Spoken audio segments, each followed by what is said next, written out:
Are we living in the days the Bible calls the end times? We're living in the last days of history. The acceleration of world events right now, you would have to say we're more on the brink than we have ever been.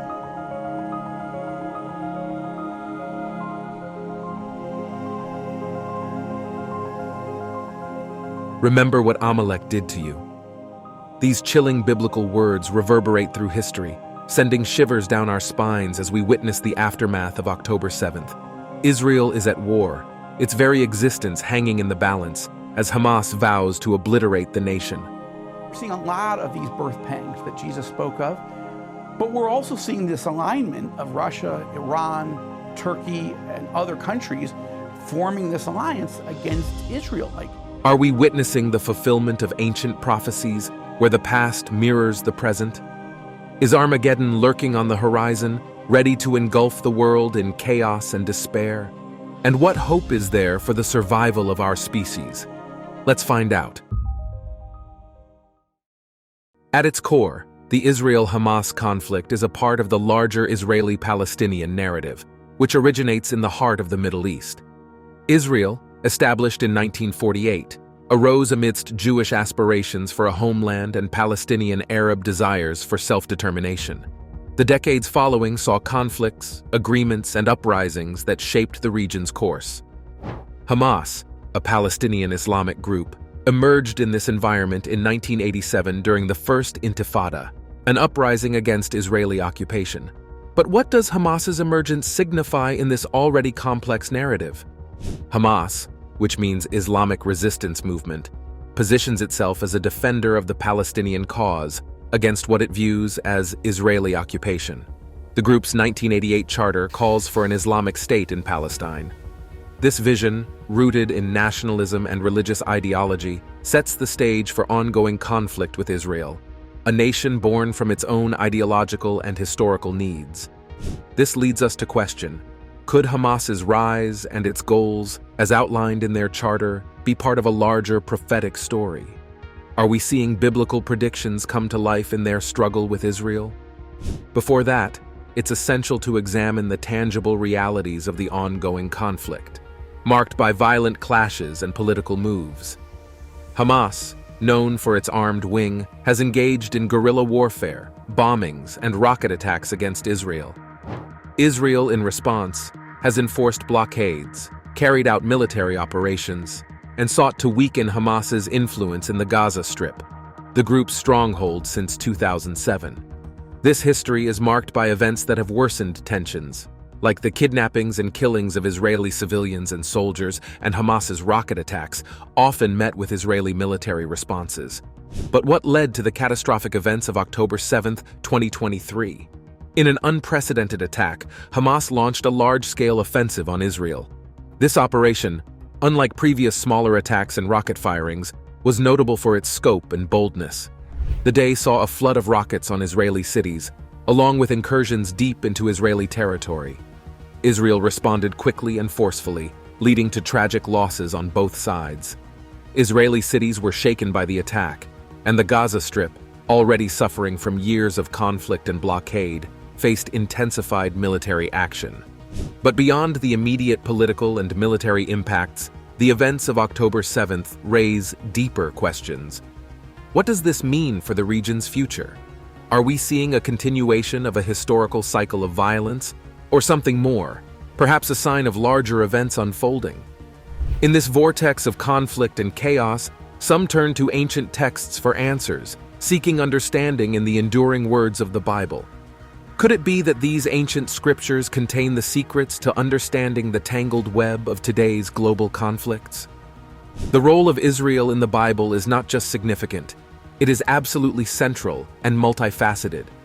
In the stories of the Hebrew Bible, or Tanakh, Israel is depicted as much more than just a piece of land. It represents a profound bond between God and the people of Israel. This bond is initiated with a monumental promise from God to Abraham in Genesis, where he vows to transform Abraham's descendants into a great nation and bestow upon them the land of Canaan. Known as the Abrahamic Covenant, this solemn promise lays the groundwork for Israel's pivotal position in the saga of biblical history. But how does this ancient promise influence the complex realities of today's Middle East? Throughout the Old Testament, Israel's land is seen as a place chosen by God for his unique purposes. It's in this land that pivotal events unfold, from the Exodus, where the Israelites are delivered from Egyptian bondage, to the establishment of the kingdoms of Israel and Judah, and the construction of the temple in Jerusalem. The land is not only a stage for historical events, it's also a symbol of God's faithfulness and the fulfillment of his promises. But how does this ancient practice of foretelling the future inform the understanding of modern conflicts, especially regarding Israel? Prophecy in Christianity is rooted in the belief that God communicates his plans and purposes through chosen individuals, known as prophets. These prophecies, often found in the Bible, range from foretelling future events to offering divine guidance. In Christian theology, prophecies are seen not just as predictions, but as revelations of God's will and plans for humanity.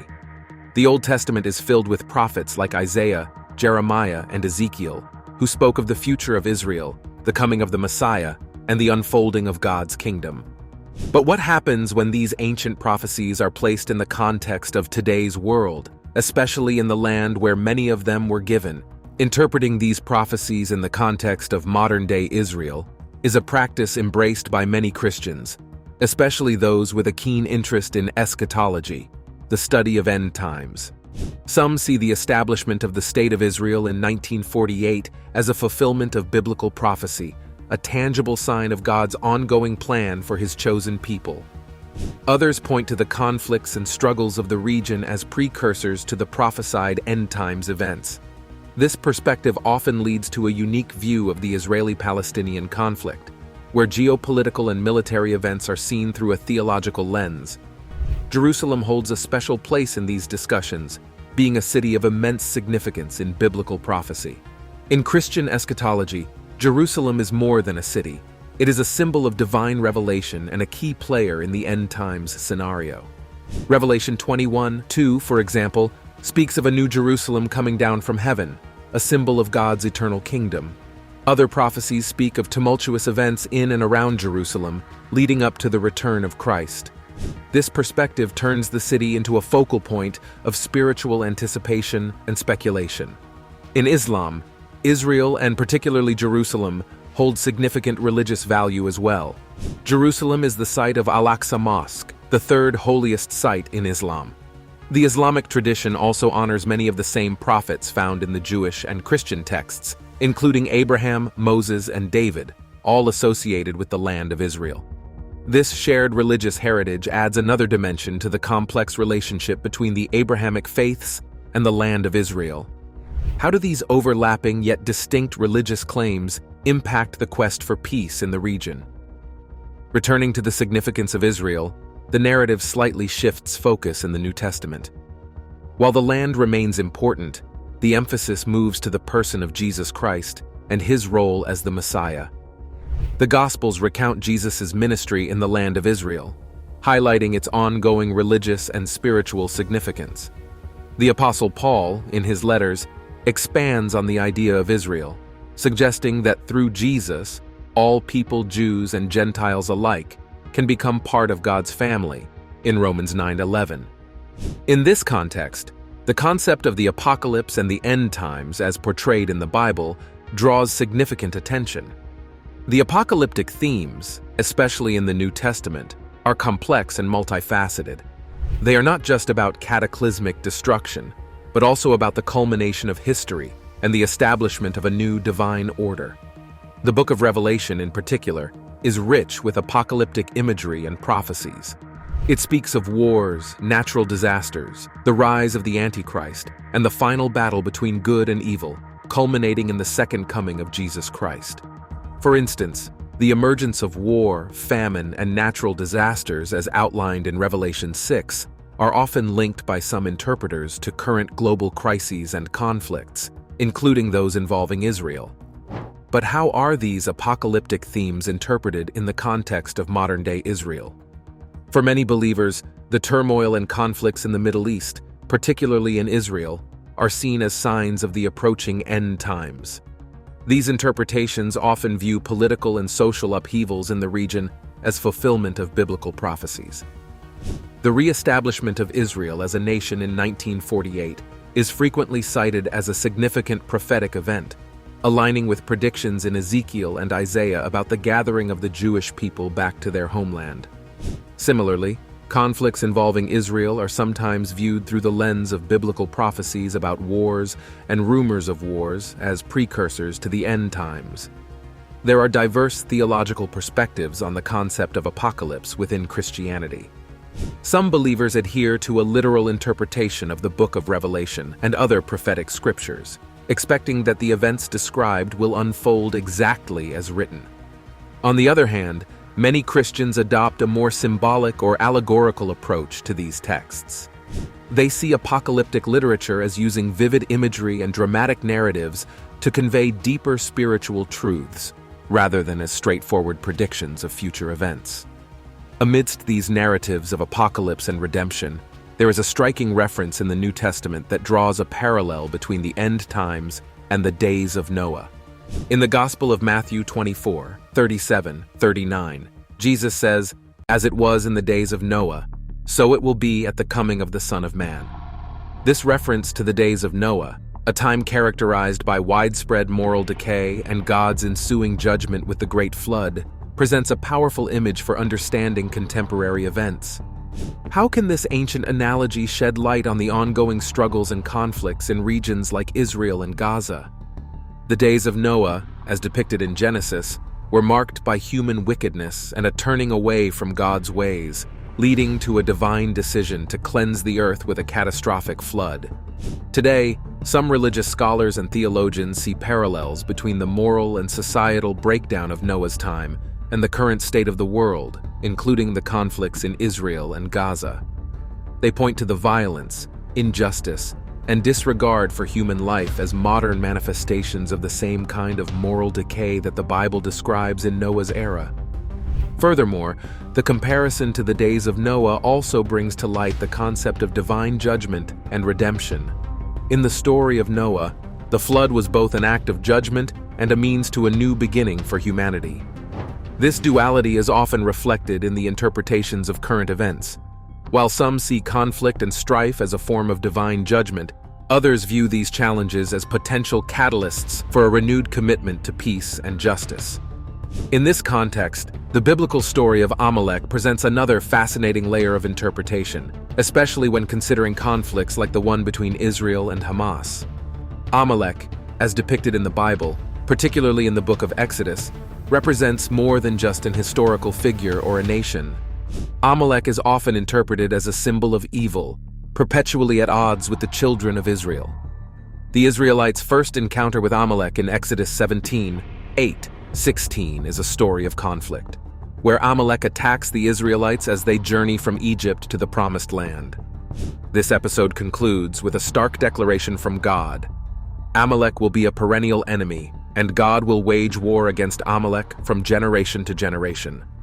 Throughout history, many have drawn parallels between the figure of Amalek and various modern entities perceived as enemies of Israel. This allegorical interpretation is often used to frame contemporary conflicts in a biblical context, suggesting that just as Amalek was an existential threat to the Israelites, so too are certain modern groups or nations to the state of Israel. In Jewish tradition, the memory of Amalek has also been associated with the commandment to remember and not forget the evil Amalek did to Israel. This commandment, mentioned in Deuteronomy 25:17-19, has been interpreted in various ways. Some see it as a call to remain vigilant against threats to the Jewish people, while others interpret it more symbolically, focusing on the need to oppose injustice and immorality in all forms.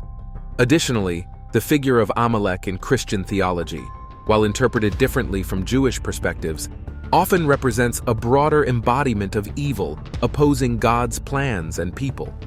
This interpretation can frame contemporary conflicts not just as political struggles, but as profound spiritual battles between good and evil.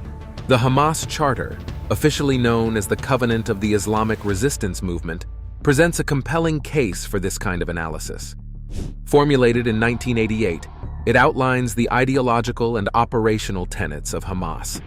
At its core, the charter calls for the establishment of an Islamic state in Palestine and positions itself in staunch opposition to the State of Israel. It includes statements like, "Israel will exist and will continue to exist until Islam will obliterate it," and "The day of judgment will not come about until Muslims fight the Jews, when the Jew will hide behind stones and trees." These excerpts illustrate the charter's combative and religiously charged rhetoric.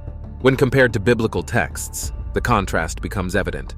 For example, the call to obliterate Israel starkly contrasts with the biblical narrative of peace and reconciliation, as seen in passages like Matthew 5:9. "Blessed are the peacemakers, for they will be called children of God."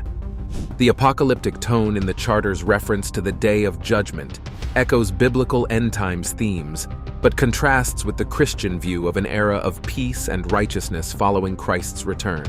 When placed alongside biblical narratives, the Hamas charter's language unveils striking contrasts and parallels. For instance, the charter's emphasis on jihad or struggle can be seen in the light of the Israelites' biblical battles for the Promised Land in books like Joshua. These ancient texts also depict a divinely sanctioned struggle, but the context, intentions, and perceived righteousness of these battles differ significantly from those outlined in the charter. Theological interpretations of the charter's language delve into how such rhetoric influences conflict dynamics. Religious scholars scrutinize the use of terms like jihad and compare them to biblical concepts of holy war or divine struggle. In Islamic theology, jihad carries connotations of a spiritual and moral struggle, which in the context of the Hamas charter is directed against what they perceive as occupation and oppression. In contrast, biblical narratives often portray holy wars as direct commands from God, as seen in the conquest of Canaan, which are contextualized within specific historical and covenantal frameworks. On one side, some theologians argue that equating modern political entities with biblical figures like Amalek can dangerously oversimplify complex geopolitical realities. On the other side, some theologians and religious scholars view the charter's language as reflecting a deeper, historical, and spiritual struggle that mirrors biblical conflicts against forces like Amalek. This perspective often leads to a more literal interpretation of both the charter and biblical prophecies. A notable example of this debate is seen in the interpretations of the stones and trees narrative in the charter's Article 7. Some see this as a direct call to violence, reminiscent of biblical calls to battle against evil forces. Others interpret it as a symbolic representation of a spiritual struggle, not necessarily a literal directive for physical conflict. In this context, the meaning and usage of the word Hamas, in both biblical and modern contexts, is particularly significant. In Hebrew, Hamas translates to violence or wrongdoing, and its usage in the Bible is often associated with moral corruption and injustice. For example, in Genesis 6:11, the earth is described as filled with violence, or Hamas, because of human wickedness, which ultimately leads to the divine decision of the Great Flood. Similarly, in Ezekiel 8:17, the term is used to describe abominable acts committed in the land, provoking God's anger. The symbolic resonance of this term in the context of the Israeli-Palestinian conflict is profound. When the Islamic resistance movement, known as Hamas, was established, its name, an acronym for Harakat al-Muqawama al-Islamiyya, took on a dual meaning. While it represents the organization's identity and mission in a modern political context, its biblical connotations of violence and wrongdoing add a layer of moral and theological complexity to its role in the conflict. How does this dual meaning influence perceptions and reactions on both sides of the conflict?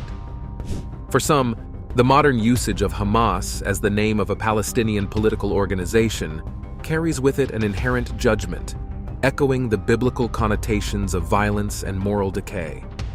This perception can influence the way actions of the group are interpreted and judged, often seen through a lens of religious and moral condemnation.